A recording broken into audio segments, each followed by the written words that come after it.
Deus maravilhoso. Glória a Deus. Aleluia. Aleluia. Aleluia. Nós te louvamos, ó Pai. Nós te louvamos, ó Pai. Te adoramos. Bendizemos o teu santo nome, ó Deus. Porque mesmo quando estamos em situações, ou estávamos em situações onde parecia não haver saída, onde parecia não haver solução, onde não tinha mais socorro, mas nós descobrimos no Senhor o socorro bem presente na hora da angústia. Nós descobrimos que só no Senhor a vida, só no Senhor a salvação, só no Senhor há socorro. Obrigado, ó Pai. Obrigado por teu grande amor. Obrigado por tua bondade, tua fidelidade. Obrigado pela tua misericórdia. Senhor, em nome de Jesus, ministra, Senhor, aos nossos corações nessa noite. E enche-nos, ó Pai. Enche-nos com mais de Ti, com mais da Tua presença, ó Pai. Fala, Senhor, agora aos nossos corações através da Tua palavra. Que a Tua palavra nos transforme, que a Tua palavra nos traga vida, nos traga libertação e opere salvação em nosso meio nessa noite, ó Pai, para a honra e glória do Teu santo nome. Amém. Amém. Pode assentar. A paz do Senhor Jesus.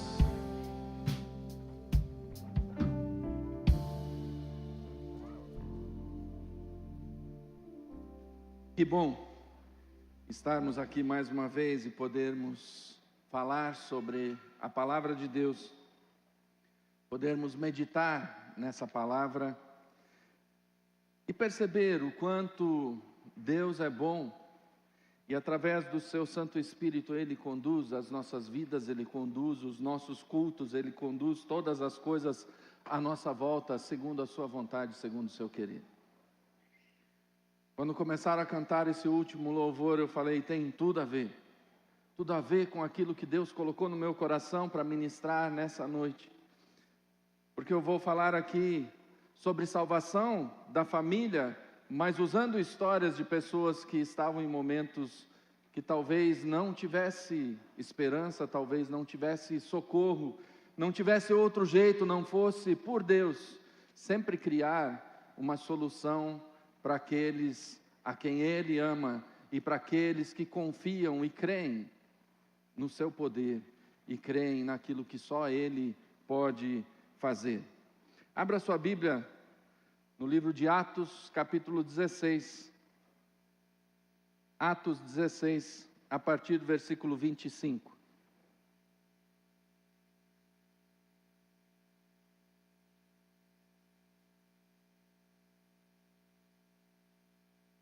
Por volta da meia-noite, Paulo e Silas oravam e cantavam louvores a Deus. E os demais companheiros de prisão escutavam. De repente, sobreveio tamanho terremoto que sacudiu os alicerces da prisão, todas as portas se abriram e as correntes de todos os presos se soltaram. O carcereiro despertou do sono e, vendo abertas as portas da prisão, puxando da espada, ia suicidar-se, pois pensou que os presos tinham fugido. Mas Paulo gritou bem alto: não faça nenhum mal a si mesmo, estamos todos aqui. Então o carcereiro, tendo pedido uma luz, entrou correndo e trêmulo prostrou-se diante de Paulo e Silas. Depois, trazendo-os para fora, disse: senhores, que devo fazer para que seja salvo? Eles responderam: creia no Senhor Jesus e você será salvo, você e toda a sua casa. E pregaram a palavra de Deus ao carcereiro e a todos os que faziam parte da casa dele. Naquela mesma hora, cuidando deles, lavou-lhes as feridas dos açoites. Logo a seguir, ele e todos os membros da casa dele foram batizados. Então, levando-os para a sua própria casa, deu-lhes de comer, e com todos os seus manifestava grande alegria por ter crido em Deus.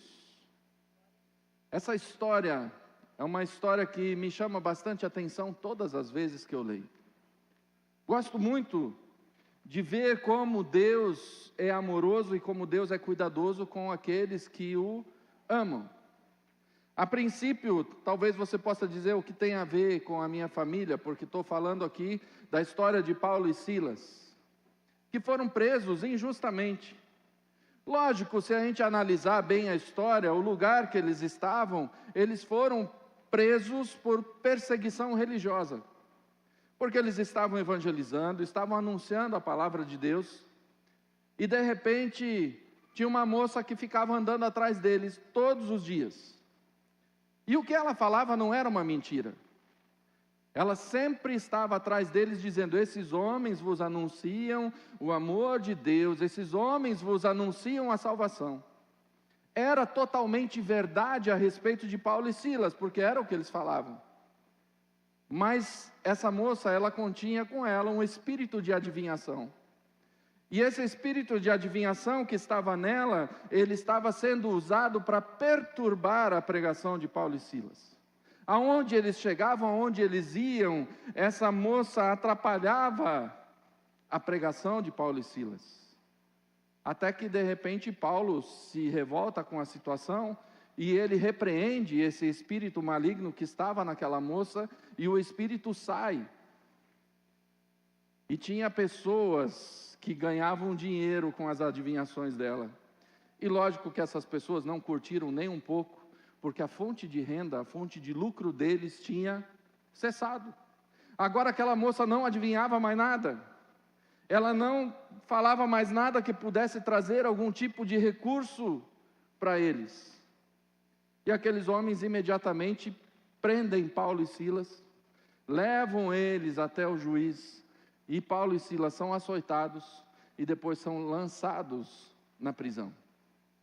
E quando eles são lançados na prisão, a ordem que é dada para o carcereiro, assim: guarde bem a vida deles e não deixe que eles fujam. Aonde eles foram parar? No centro da prisão, no lugar mais difícil de sair. E além disso, eles não foram apenas presos, mas eles foram também acorrentados pelos pés. E estavam ali, na prisão, injustamente, porque estavam pregando o Evangelho, porque estavam pregando libertação e gerando libertação através daquilo que eles proclamavam.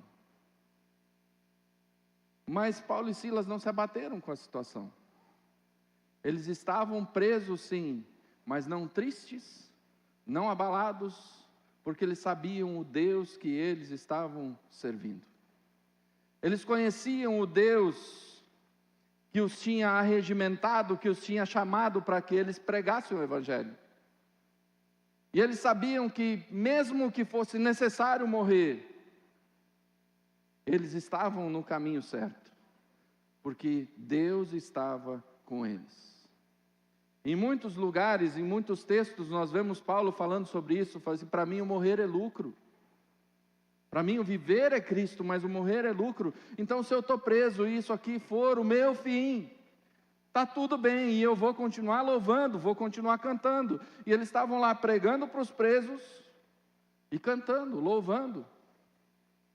E o texto nos diz: por volta da meia-noite, enquanto eles cantavam, enquanto eles adoravam, de repente as estruturas daquela prisão estremeceram, como que um terremoto. E todas as cadeias se soltaram e todas as portas se abriram, a ponto de que o carcereiro entra em desespero, porque certamente ele seria morto por conta de tudo aquilo que aconteceu, ou talvez brutalmente chicoteado, brutalmente espancado, porque ele deixou que os presos fugissem. Ele disse: é melhor eu morrer. E ele ia atentar contra a própria vida, nos diz o texto. Mas lá de dentro Paulo chama por ele e diz: não atente contra a sua própria vida, porque estamos todos aqui. E eu imagino o cenário. Aquele homem, ao ouvir isso, não consegue imaginar como que pode. As portas se abriram e os presos não fugiram, porque o natural, humano seria, no momento em que as portas da cadeia se abrem, todo mundo vai em direção à rua e desaparece, foge.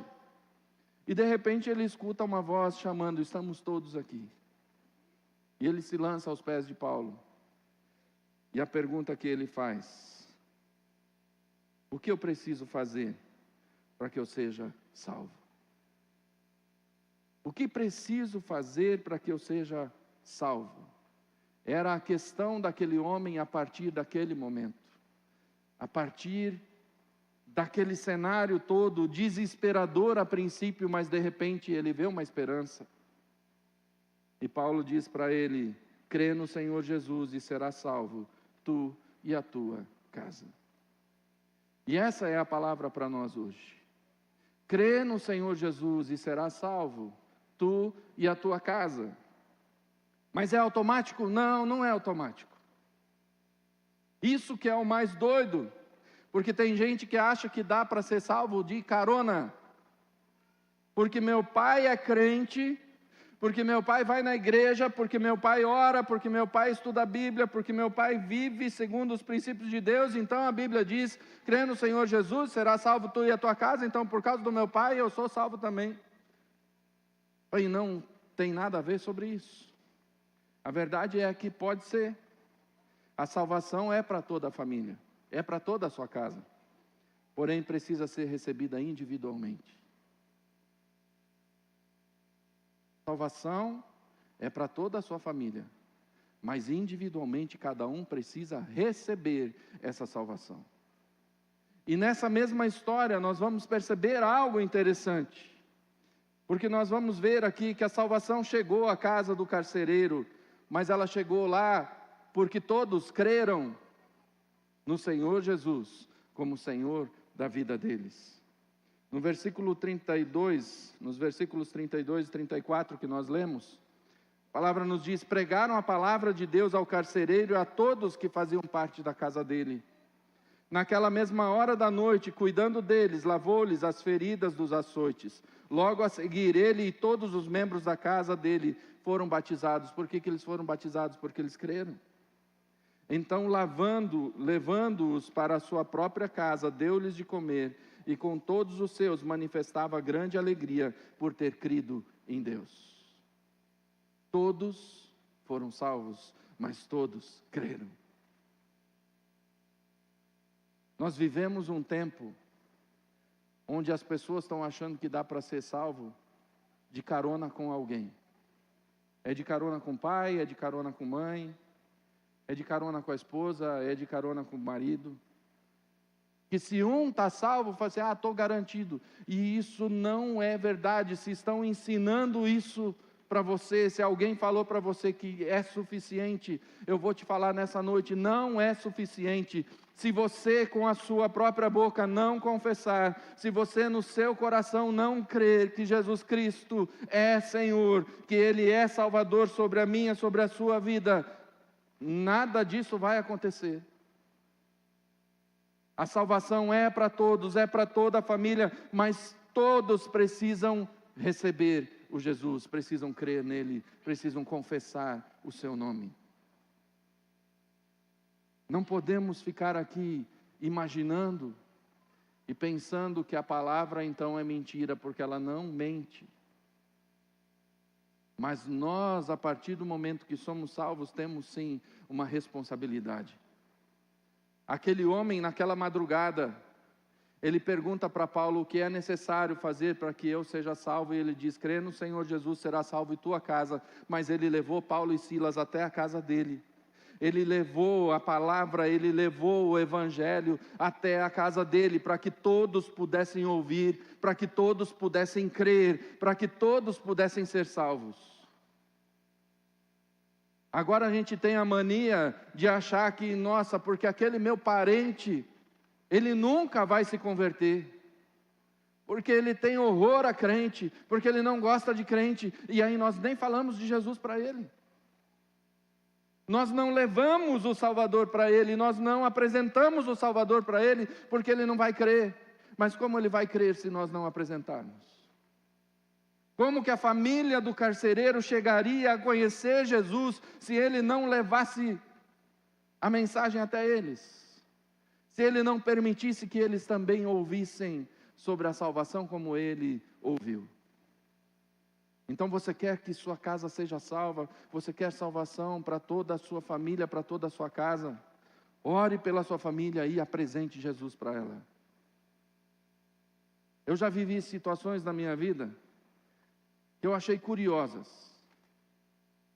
Algumas situações onde um membro da família vinha na igreja e o restante da família não era crente. E quando eu conversava, ele dizia: porque o meu pai, ele odeia crente. Ele não suporta crente. Ele não pode nem ouvir falar. E ficava nesse mesmo discurso, porque meu pai odeia crente. Outra situação, a mulher vem na igreja e ela dizia: pastor, o meu marido não suporta crente e não gosta de pastor de jeito nenhum. Ela ficou doente, fez uma cirurgia. Eu liguei para ela e falei assim: irmã, posso fazer uma visita? Ela falou assim: pastor, não vem aqui porque meu marido vai te botar para correr. Porque ele não gosta de pastor. Ele não suporta pastor. Eu falei: tá bom. A Milena pode ir? Ela falou: pode. Aí eu fui lá, deixei a Milena na porta da casa dela, entrou para orar com ela, para fazer a visita. E depois de algum tempo eu voltei na porta dela para buscar a Milena. O marido dela me recebeu na porta. E me convidou para entrar. Porque às vezes a gente tem na nossa mente o conceito de que tudo é ruim, de que ele não gosta, mas será que a gente já permitiu que ele tivesse um pouquinho só de acesso? Que ele conhecesse um pouquinho? Talvez o não gostar faz parte de experiências anteriores com pastores da esposa dele, com igreja onde a pessoa frequentou ou outras coisas, mas nós não podemos impedir a pessoa de conhecer de fato Cristo. E vou falar para vocês mais uma coisa interessante. Naquele mesmo ano, quando a gente chegou no final do ano, a gente fez uma confraternização da igreja na casa dele. Porque ele nos convidou. Então assim é Deus. A gente tem que parar de inventar desculpas, de querer que a nossa casa seja salva, mas achar que o outro não gosta de crente, não gosta de Deus, não gosta da palavra, não gosta de nada. Vamos deixar ele conhecer. Vamos trazer Deus para perto dele. E quando ele se sentir amado, quando ele se sentir abraçado, quando ele se sentir acolhido, ele vai perceber que é bom estar com Deus. E ele vai querer esse Jesus entrando na vida dele, no coração dele. Ele vai ser transformado. E aí você vai começar a olhar e falar assim: de fato, a palavra é verdadeira, porque hoje eu e minha casa servimos ao Senhor. Porque eu e a minha casa hoje somos salvos em Cristo Jesus. Se aquele homem tivesse escutado Paulo e tivesse insistido em enfiar a espada no seu próprio peito para tirar a sua própria vida, a família não tinha sido alcançada. Se aquele homem tivesse apenas aceitado aquilo que Paulo e Silas falaram para ele e não tivesse levado Paulo e Silas até a casa dele, a salvação não tinha chegado na casa dele. Mas ele queria a salvação para toda a família, e ele levou a salvação para a família, e todos creram. Quer que sua família seja salva? Leve Jesus para ela, fale de Jesus para ela. A salvação chegou também até a casa de Noé. Assim: é Antigo Testamento, Jesus não tinha nem nascido ainda. Mas a salvação da parte de Deus chegou na casa de Noé, porque todos creram. Gênesis 7.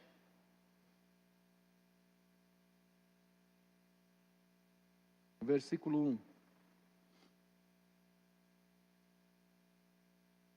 O Senhor disse a Noé: entre na arca, você e toda a sua família, porque reconheço que você tem sido justo diante de mim no meio desta geração.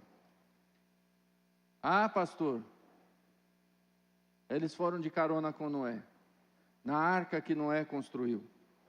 Na arca que Noé levou 100 anos para construir. Mas eles não eram obrigados a entrar na arca. Eles entraram porque eles creram na mensagem. Eles entraram porque eles entenderam que aquele Deus que tinha falado com o pai deles era real e verdadeiro e estava salvando as suas vidas através de uma embarcação. Se eles não crescem, todos pereceriam. Se eles não crescem na mensagem, se eles não crescem na necessidade de entrar na arca, eles morreriam afogados como todos os outros que estavam à sua volta. Talvez se a gente pudesse aqui divagar um pouquinho sobre essa história, eu consigo imaginar Noé construindo a arca. A partir do momento que Deus deu o projeto para ele, disse: constrói uma arca, porque encontrei você, um homem justo, no meio de uma nação, no meio de um povo pervertido. E eu quero salvar você e a sua família, para que a humanidade não cesse. E vou criar um povo a partir de você. Noé começa a construir a arca. E provavelmente os vizinhos começam a perguntar para ele: o que é isso? Assim, Deus me mandou construir. Deus disse que eu deveria construir essa arca porque Ele vai destruir tudo por meio de água. Vai chover. O vizinho olha para ele e fala assim: mas o que é chuva? Porque naquele tempo não chovia. Eles não faziam ideia o que era chuva. A terra brotava, as coisas cresciam por causa do orvalho da madrugada. Era uma situação toda diferente. E de repente Deus diz para Noé, assim: vai chover, vai descer água do céu. Também vão abrir todas as fontes debaixo da terra, e a terra vai ser encoberta por água, e tudo que está fora da arca vai morrer. Vai acabar tudo. Aí chega o vizinho e pergunta: o que é? Você está de brincadeira, Noé? Você está ficando maluco? Você está velho, você está aí com mais de 500 anos, e está ficando caduco, já não está falando mais coisa com coisa, está viajando. Mas Noé sabia quem tinha dado a ordem. Noé sabia o que era necessário fazer para que ele fosse salvo. E durante um período de 100 anos, ele está lá dia após dia, cortando uma árvore, preparando uma tábua e colocando na sua arca. E desenvolvendo conforme o projeto que Deus lhe tinha dado. E quando a arca estava pronta, Deus diz para Noé: agora é a hora, agora você vai entrar na arca. Com todos os animais, conforme a ordem de Deus, conforme Deus tinha orientado, 2 de cada espécie, dos animais limpos, 7 pares de cada espécie. E assim foi, os animais se apresentaram, encheu a arca. Aí Deus disse para Noé: agora é hora, entra você e sua família. E eles entraram. Eles não precisavam entrar, mas eles entraram porque eles quiseram ser salvos, porque eles creram na mensagem que tinha vindo. Até aí eles não tinham visto um pingo de chuva, ainda não tinham visto nada. Mas eles fizeram o que Deus mandou. E assim que a porta se fecha, a palavra nos diz que Deus cerrou a porta por fora, para que ela não pudesse ser aberta pelo lado de dentro. Porque o nosso coração humano, ele é mole. Se eu tivesse o poder de mandar alguém para o inferno, de condenar alguém ou de salvar alguém, quando ele estiver já na beira da morte, eu estenderia a mão e salvaria. O amor de Deus pode salvar mediante arrependimento. Mas se não tiver arrependimento, a justiça de Deus, ela é soberana. E Deus sabia que se a porta fosse possível de ser aberta por dentro, quando as pessoas começassem a gritar em desespero, não mais por fé, mas agora por desespero, Noé abriria a porta para tentar salvar. Então Deus sela a porta por fora e é salvo Noé, a sua esposa, os seus 3 filhos com suas esposas. E mais ninguém. Por quê? Porque eles creram na mensagem. Porque eles creram na palavra. Se você quer ser salvo, você precisa crer também nessa mensagem.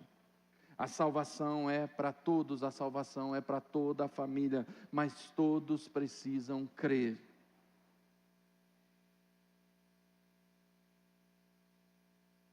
E por último, outra história que também me chama a atenção e que também tem a ver com que todos tiveram que decidir para que eles fossem salvos. Nós encontramos lá em Josué capítulo 6.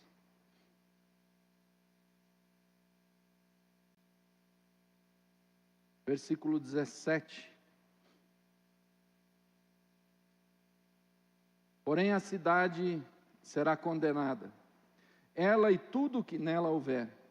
Somente ficará viva Raabe, a prostituta, e todos os que estiverem com ela em casa, porque escondeu os mensageiros que enviamos. Versículos 20 até 23. Assim o povo gritou, e os sacerdotes tocaram as trombetas. Ao ouvir o som da trombeta, o povo gritou com toda a força, as muralhas ruíram e o povo subiu à cidade, cada qual em frente de si, e a tomaram. Destruíram totalmente ao fio da espada tudo o que havia na cidade, tanto homens como mulheres, tanto jovens como velhos, também bois, ovelhas e jumentos. Então Josué disse aos 2 homens que espiaram a terra: entrem na casa da prostituta e tirem-na de lá com tudo o que ela tiver, como vocês juraram a ela. Então os jovens, os espias, entraram e tiraram Raabe, o seu pai, a sua mãe, os seus irmãos e tudo o que ela possuía. Tiraram também toda a sua parentela e os acamparam fora do arraial de Israel. Pastor, mas ela era uma prostituta. Para vocês perceberem que Deus não faz escolha. Ele permite que todos sejam salvos, desde que eles creiam e obedeçam a sua palavra. Que eles façam aquilo que lhes é ordenado. Aquela mulher, ela recebe os espias do povo de Israel na sua casa, quando eles estavam em Jericó para espiar a terra e estavam sendo perseguidos para que eles fossem mortos. Ela os esconde dentro da casa deles. E depois, antes que ela os despeça para que eles vão embora, ela pede algo para eles. Ela diz para eles: olha, eu cuidei de vocês, eu preservei a vida de vocês, e agora eu quero que vocês ajam da mesma forma comigo. Quando vocês invadirem a cidade, porque eu sei que vocês vão entrar na cidade, e que vocês vão vencer esse povo, que vocês vão tomar a cidade, que vocês preservem a minha vida e a da minha família. E aqueles 2 jovens fazem uma promessa para ela, e dão uma orientação. Mas se você ficar dentro da sua casa, amarra esse pano vermelho aqui na sua janela para que saibamos onde é. E todas as pessoas que estiverem dentro da sua casa serão preservados, ninguém vai morrer. Nós vamos preservar a vida de todos. E aqueles homens foram embora. Talvez no coração da prostituta pudesse passar um monte de ideias. Porque eles não vão cumprir o que eles falaram, eles vão deixar para lá, mas uma promessa feita diante de Deus.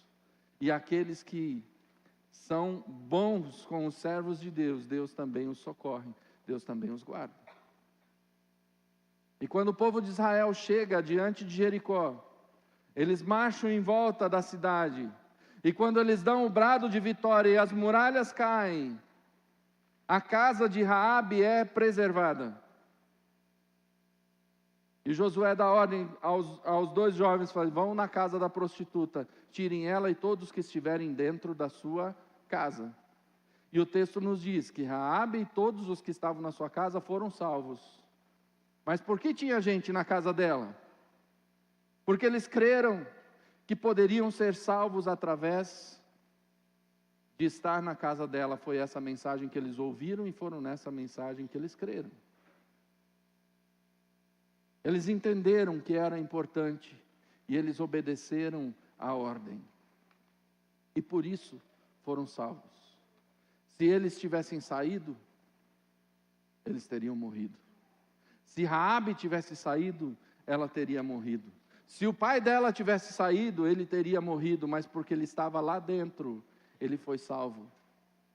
E é assim que é a nossa vida.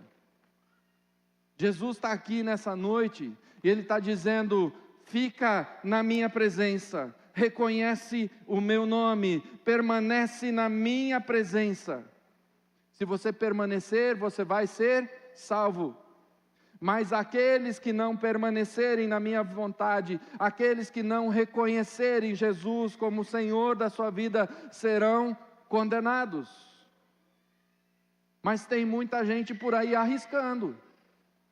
Tem muita gente por aí arriscando a vida, dizendo assim, sou jovem ainda, tenho tantas coisas para viver, quando eu for velho, aí eu vou pensar nesse negócio aí de Deus, de salvação, de Jesus, isso não é para mim agora.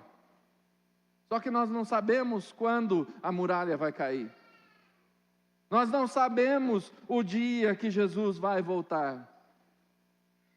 E se nós não estivermos em comunhão com o Pai, se nós não entregamos a nossa vida para Ele, nós ficaremos de fora.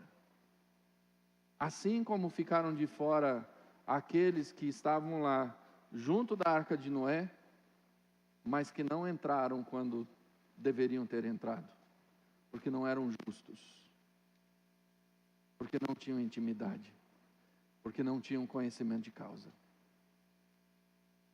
Jesus quer que todos sejamos salvos. Jesus quer que sua casa seja salva. Mas todos precisam crer individualmente. E o que mais me chama a atenção na história de Raabe é que ela foi salva.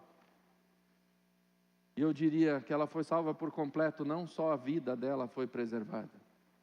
Mas Raabe deixou de ser prostituta. Raabe casou com um dos espias. E Raabe, se você ler a genealogia de Jesus lá no Novo Testamento, você vai ver que aparece o nome dela.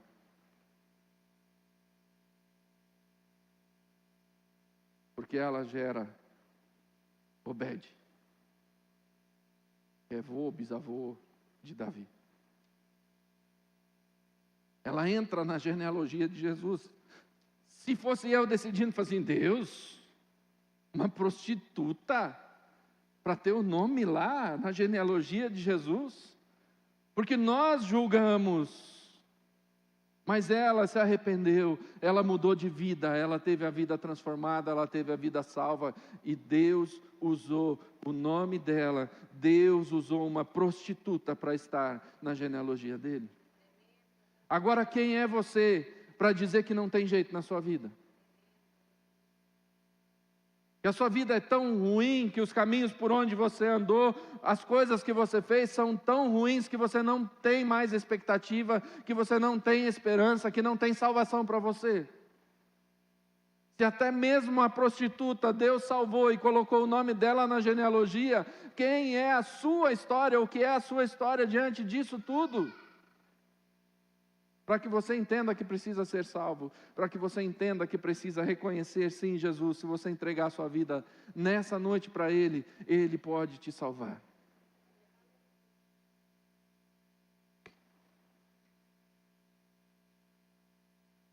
Para Para finalizar, Romanos capítulo 10.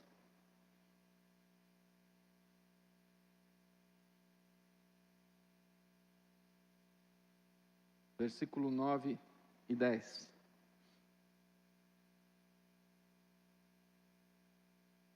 Com a boca você confessar Jesus como Senhor em seu coração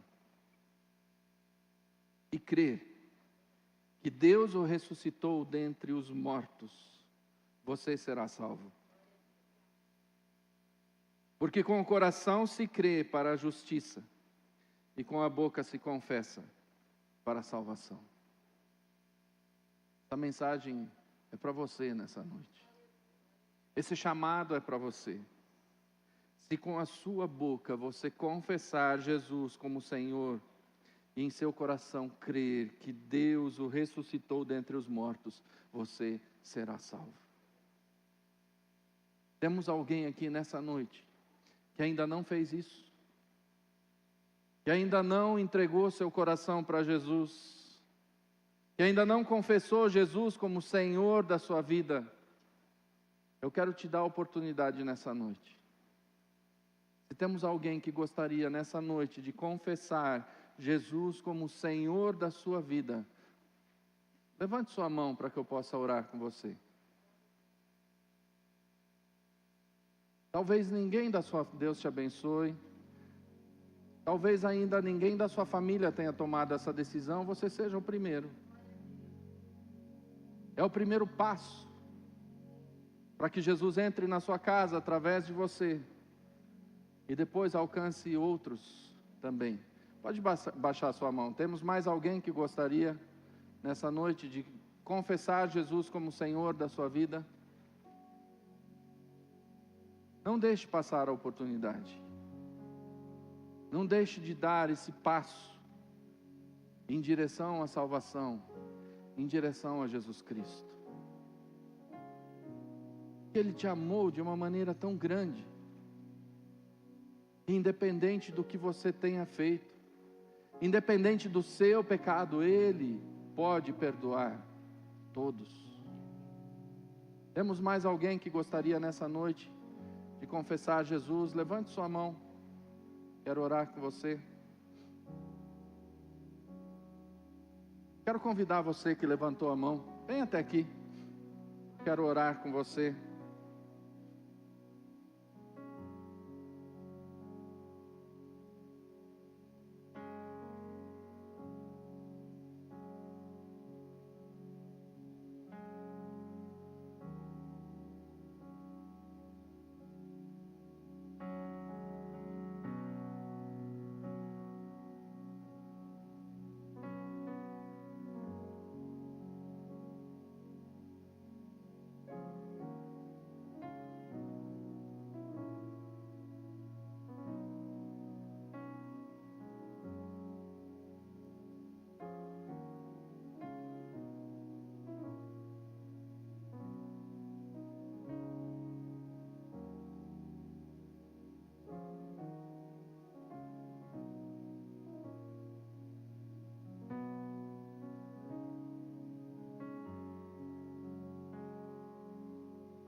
Glória a Deus. Glória a Deus. Deus tem sido maravilhoso, Deus tem sido bom. E temos visto o que Deus tem feito no nosso meio. Eu fico emocionado quando eu vejo pessoas se rendendo ao Senhor.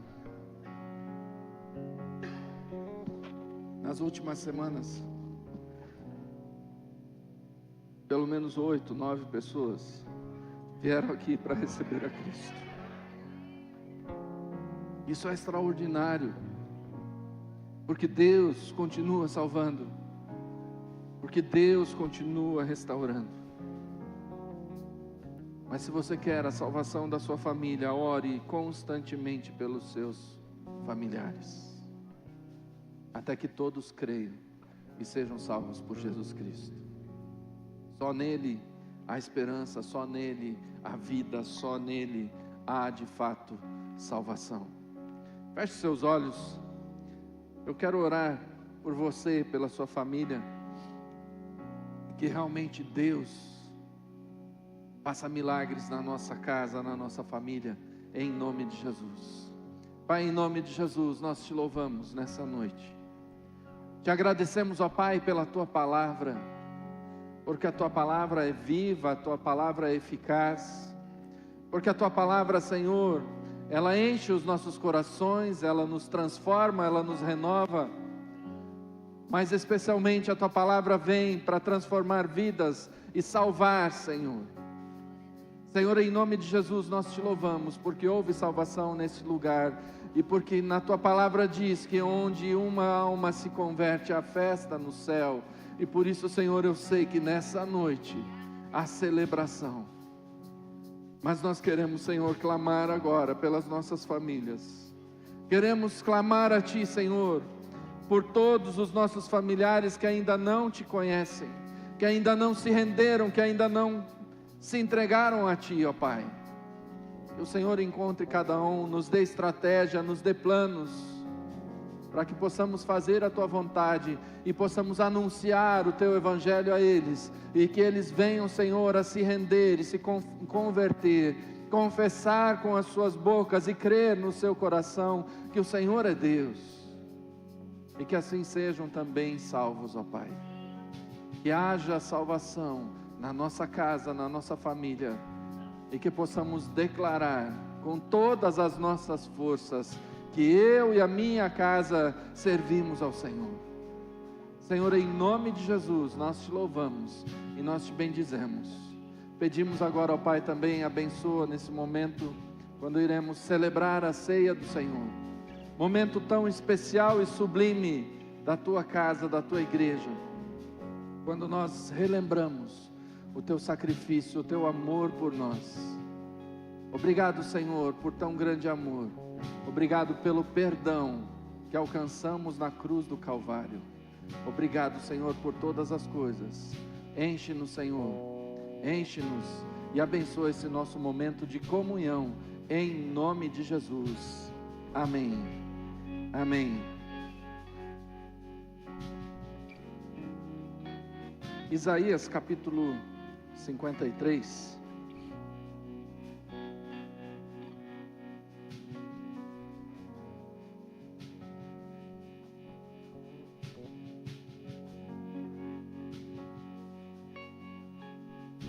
A partir do versículo 1. Texto do profeta Isaías é onde nós temos a profecia daquilo que aconteceria muitos anos depois. Alguns séculos mais tarde, essa história se realizou. E nós podemos sempre confirmar a veracidade de uma profecia é no cumprimento dela. E quando Jesus nasce, essa profecia aqui se cumpre. Quando Jesus morre, essa profecia se cumpre. Quando a salvação chega a nós, essa profecia se cumpre. Quem creu em nossa pregação? E a quem foi revelado o braço do Senhor? Porque foi subindo como renovo perante ele, e como raiz de uma terra seca, não tinha aparência nem formosura. Olhámo-lo, mas nenhuma beleza havia que nos agradasse. Era desprezado e o mais rejeitado entre os homens, homem de dores e que sabe o que é padecer, E como um de quem os homens escondem o rosto, era desprezado, e dele não fizemos caso. Certamente, ele tomou sobre si as nossas enfermidades, e as nossas dores levou sobre si. E nós o reputávamos por aflito, ferido de Deus e oprimido. Mas ele foi traspassado pelas nossas transgressões, moído pelas nossas iniquidades. O castigo que nos traz a paz estava sobre ele, e pelas suas pisaduras fomos sarados. Todos nós andávamos desgarrados, como ovelhas, cada um se desviava pelo caminho, mas o Senhor fez cair sobre ele a iniquidade de todos nós. Ele foi oprimido e humilhado, mas não abriu a boca. Como cordeiro foi levado ao matadouro, e como ovelha muda perante os seus tosqueadores, ele não abriu a boca. Por juízo o opressor foi arrebatado, e de sua linhagem quem dela cogitou? Porquanto foi cortado da terra dos viventes, por causa da transgressão do meu povo foi ele ferido.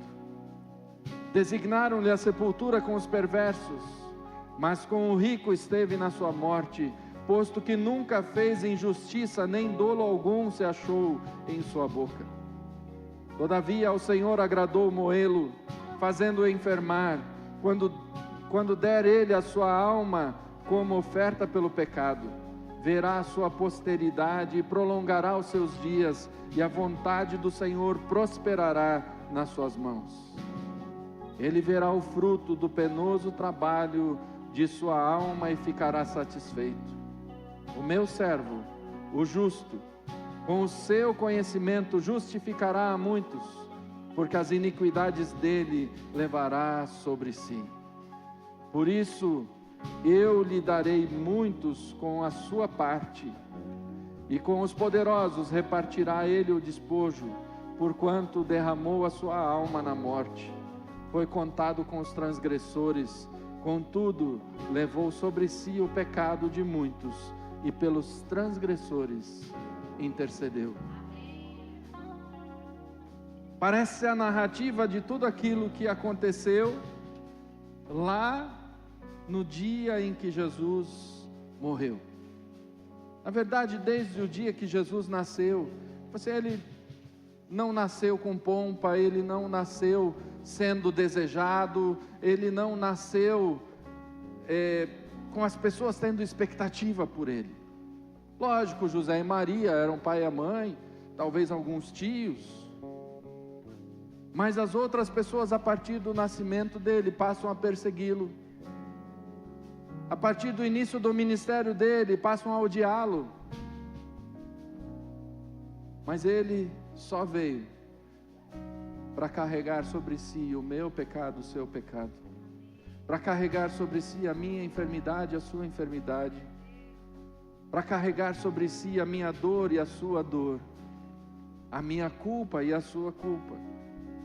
Ele levou tudo sobre si, mesmo sem ter pecado, mesmo sem ter nenhum tipo de culpa.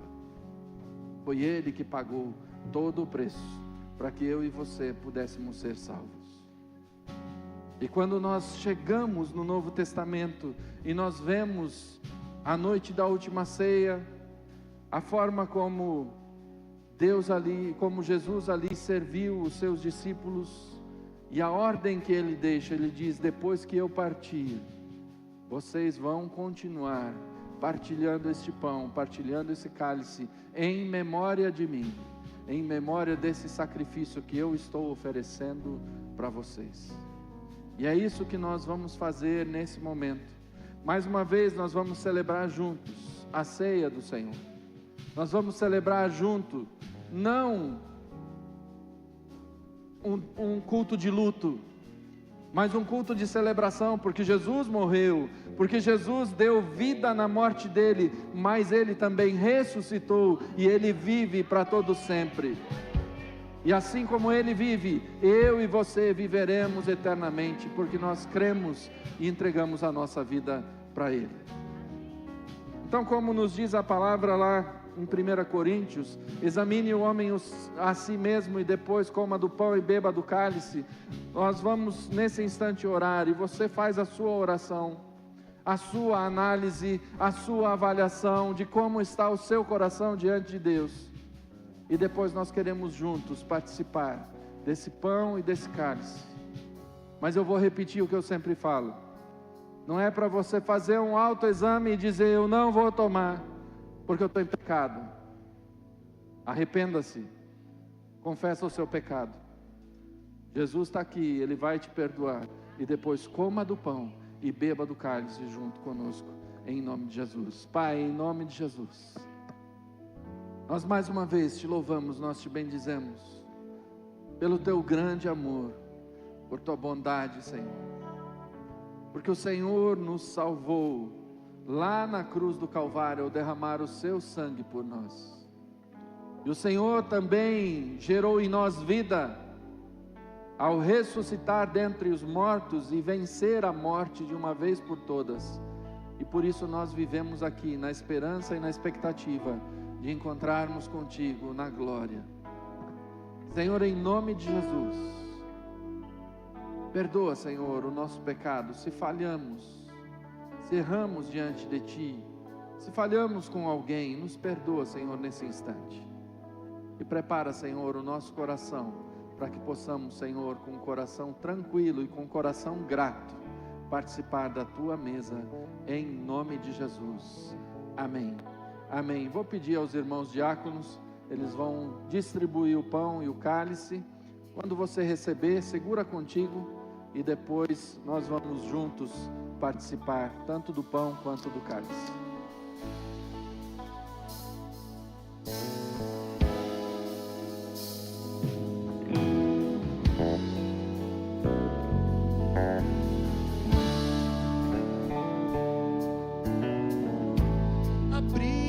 Bíblia em João 20 e me deparei com Maria Madalena chorando junto ao túmulo do rei. Ela levanta sua cabeça, enxugando suas lágrimas, seus olhos ela abriu, e aonde estava o corpo do mestre, 2 anjos Maria viu. Os anjos lhe perguntaram: Maria, por que chora? Maria respondeu: é que ali estava o corpo do meu mestre Jesus, só que o corpo dele desapareceu, o corpo dele não está mais lá.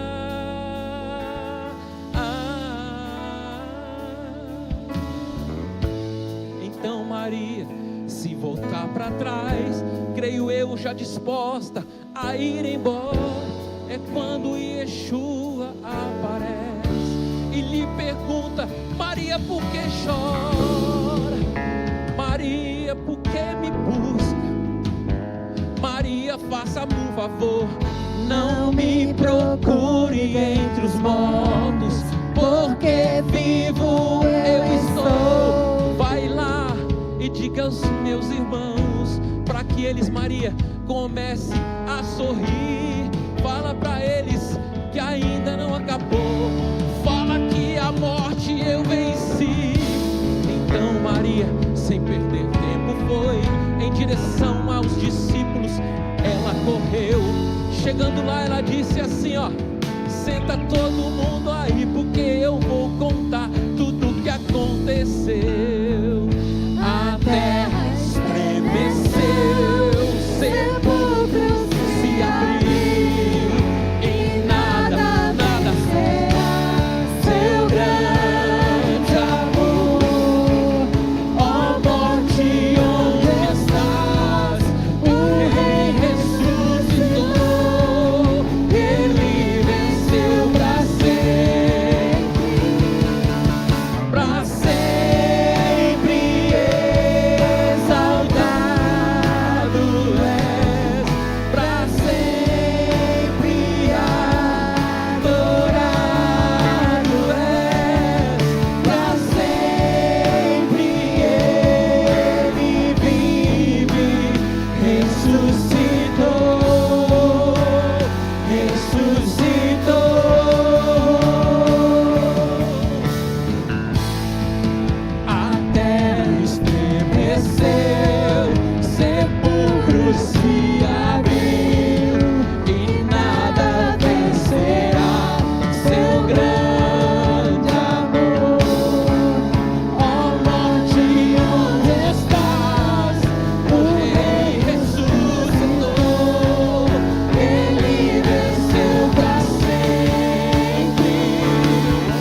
desceu, sepulcro se abriu e nada vencerá seu grande amor. Ó morte, onde estás?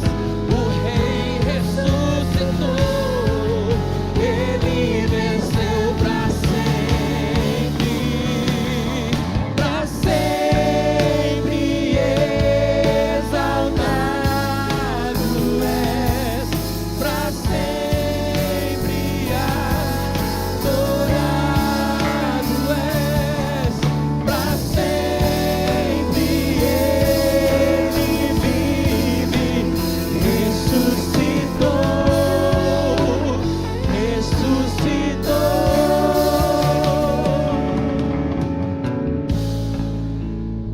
Aleluia.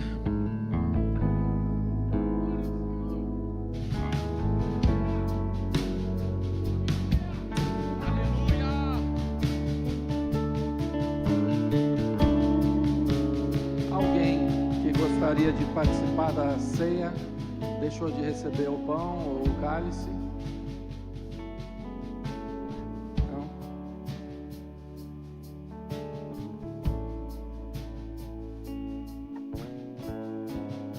Pega o microfone para mim aí. Obrigado. Levante seu pão, seu cálice. Vamos consagrar-nos ao Senhor. Senhor Jesus, graças nós te damos pelo privilégio desse convite de sentar à mesa contigo nessa noite. Te louvamos, Pai, e te bendizemos pela tua bondade e graça. Por isso estamos aqui, Senhor. Tu és aquele que preparou o plano perfeito, foi a cruz. Hoje estamos aqui sentando à mesa, lembrando do teu sofrimento pelos nossos pecados. E um Deus vivo que ressuscitou e nos aguarda para eternamente um dia estarmos ceando contigo na glória para todo sempre. Te agradecemos, ó Jesus, por essa bondade e graça. Amém. Aleluia.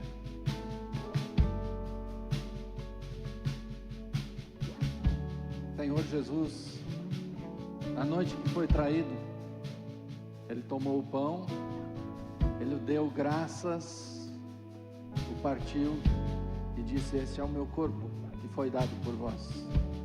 Fazei isso todas as vezes que o comerdes em memória de mim. Em memória do sacrifício de Jesus Cristo, em memória do seu corpo entregue lá na cruz do Calvário, do seu corpo moído por causa das nossas transgressões, dos nossos pecados. Vamos juntos participar deste pão.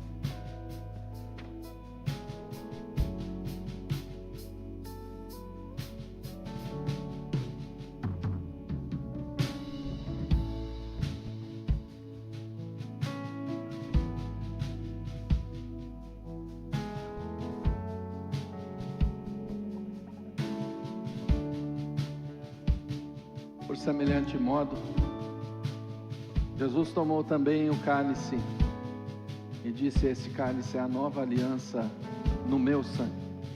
Fazei isso todas as vezes que o beberdes em memória de mim.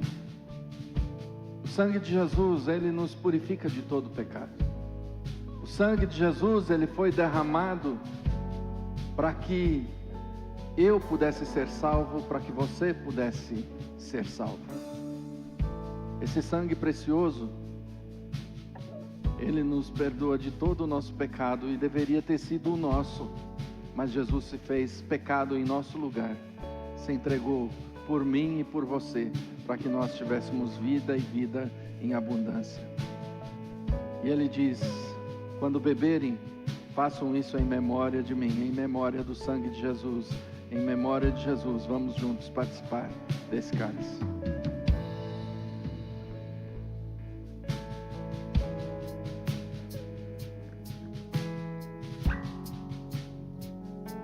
Te louvamos, ó Pai, bendizemos o teu santo nome. Obrigado, ó Pai, obrigado por esse tão grande amor demonstrado a nós lá na cruz do Calvário. Obrigado, ó Pai, que o Senhor não se importou com o tamanho do nosso pecado, mas ainda assim se entregou por nós.